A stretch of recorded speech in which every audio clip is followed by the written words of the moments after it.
Indeed, Messi and Ronaldo moving clubs are clearly a significant development there. Of course, incredible players, but it seems like clubs are also willing to pay for the brand equity as well. It's life outside of the field that appears to be one of the major appeals for a lot of these major clubs. But in terms of the overall spending power of the clubs now, how would you say COVID has impacted the overall balance sheet, and how are you assessing the recovery?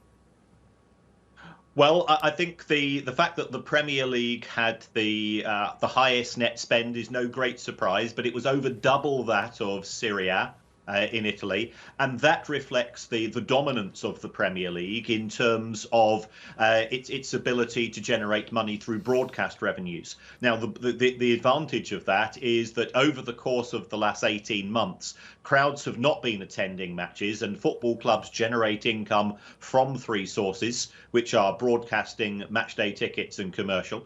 The Premier League has the biggest TV deal, so therefore it was insulated to a large extent by the size of both of its domestic and international rights, and this allowed it to carry on spending. The Premier League spend overall was around about $1.4 billion.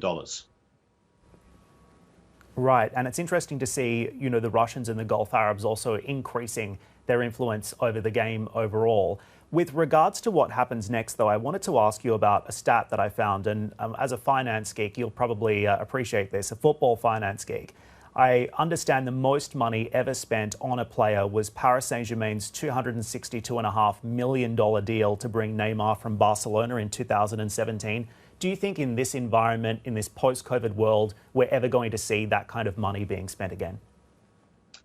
I think we will. It was almost matched by Real Madrid's attempt to buy Kylian Mbappe in the final year of his contract, where what we tend to see is a tapering of player value.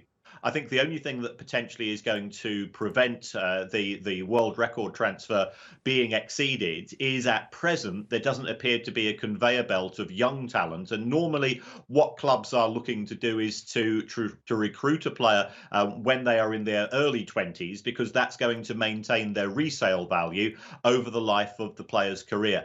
So the fact that we still have global superstars available, and as you rightly said, we've got the petrodollar owned clubs in the likes of Manchester City and Paris Saint-Germain, and we also have the trophy asset clubs, the likes of Chelsea and so on, whose owners are able to underwrite checks and transfers of money of eye-watering sums without having any significant detriment to the club's overall finances.